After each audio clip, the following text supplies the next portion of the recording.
Welcome back. You're watching KTN Weekend Prime, and we carry on with our focus on the Global Entrepreneurship Summit, right? That's right, and I'm interested to learn what details there are in terms of perhaps the agreements and what was discussed there. I was down there, yes, and speaking to a lot of entrepreneurs who came here, a lot of powerful people who came here looking to Kenya for investment, and all of them, without fail, talked about the potential, but they also talked about a couple of drawbacks. Right. I'm interested to learn about that. Right. So another good thing they did was they put their money where their mouth was. So let's take a look at some of what we want to call tonight our GES goodies. So whether you are able to attend the summit or not, take a look at what's in store for you and what you stand to benefit as an entrepreneur. So let's start off with this commitment here from the Overseas Private Investment Corporation. Now this is the United States government's development finance institution. This is what they pledged to do. They have pledged to pump $200 million, which is 20 billion shillings, into Equity Bank. Out of that, 45 billion shillings will be in foreign currency lending. What is all of this for? Well, it will be channeled into a loan product for women, youth, and small and micro enterprises in East Africa. One other thing they did was they signed an MOU for a USD loan of $100 million US. That's about 10 billion shillings to this project here, the Goldman Sachs 10,000 Women. Now this is an initiative that was started in 2008 at Columbia University, obviously by Goldman Sachs. Now what they hope to do is to provide business and management education for women in emerging markets. If you are interested in that, it will be channeled through the Women Entrepreneurs Opportunity Facility, and it's all about supporting financial institutions that lend to women. If you want to know more about this, their Twitter handle is at GES10K Women. So that's at Goldman Sachs 10,000 Women. Now, something else that came up there was obviously what you heard about the Women Entrepreneurship Centers. If we can move to the next one, then you can take a look at what that one is that we will come to the Mara Foundation in just a moment. If you can get us to the Women Entrepreneurship Centers. Now, the U.S. government has pledged to build a new one in Mali, and this is in addition to the ones that are already in Kenya and in Zambia. The centers are expected to create over 7,000 jobs by October next year. Next, we take a look at what the private sector was able to offer, and Chase Bank is the one that comes up here, and their CEO was able to pledge some 60 billion shillings in finance to SMEs. The CEO, Paul Njaga, said the bank is going to be setting aside 60 billion to finance SMEs over the next 3 years. They will be hoping to help women and youth who are in the agribusiness and in trade as well.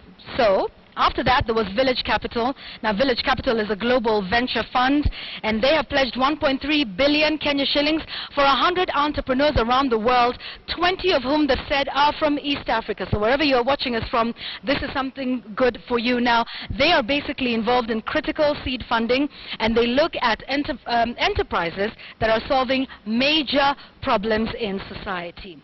Also present at the Global Entrepreneurship Summit was Tony Elumelu. He's the Nigerian billionaire investor, and you know him because this is something he's been doing for a while now. He recently had a boot camp for a number of new entrepreneurs in Nigeria from 51 countries on the continent. He now pledged 500 million shillings for 1,000 young entrepreneurs in Africa. So as you can see, it's a lot of goodies, not just for Kenya, but for the region as well. Now, USAID. And this is something that is an organization that is well known in this part of the world. This is what they have done. They have pledged a 2.5 billion shillings loan to Deutsche Bank. Now, Deutsche Bank has this one here, the Essential Capital Consortium Fund, which is about 5 billion. So as you can see, they've pledged about half of that fund there. And that is an important one because they will be providing loans to people in the financial services sector, energy, and health sector. So if that is your thing, then you want to take a look at what the Essential Capital Consortium Fund has for you. Now, It wasn't just about pledging money. It was also about mentorship and capacity building, which is something that came up quite strongly at the Global Entrepreneurship Summit. Coca-Cola Africa Foundation has been doing that with what they're calling the YES program. Yeah, that is the Youth Empowerment Program that they've talked about there. So they pledged 450 million shillings. Now this goes towards life skills training, business skills training, and access to employment, and they have pledged to mentor 25,000 youth in the country. Now, you know them for that Youth Empowered for Success program. It is in 6 African countries, so this is some good news in terms of capacity building for young investors in Kenya and in the region. There was also some more pledges for those that are providing capacity building, and we want to get to them now.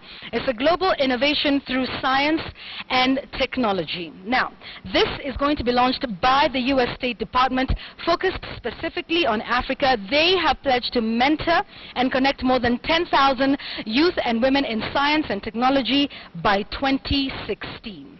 There is also the Global Entrepreneurship Network, which is a global network, obviously from the name. They're launching the Kenyan chapter of that, and they have pledged 10 billion shillings to build networks. And finally, what we have, that's from Ashish Thakkar. Many of you know him from the Mara Group and the Mara Foundation. They have pledged to mentor 1 million youth and women by the year 2020. What do? They provide free courses.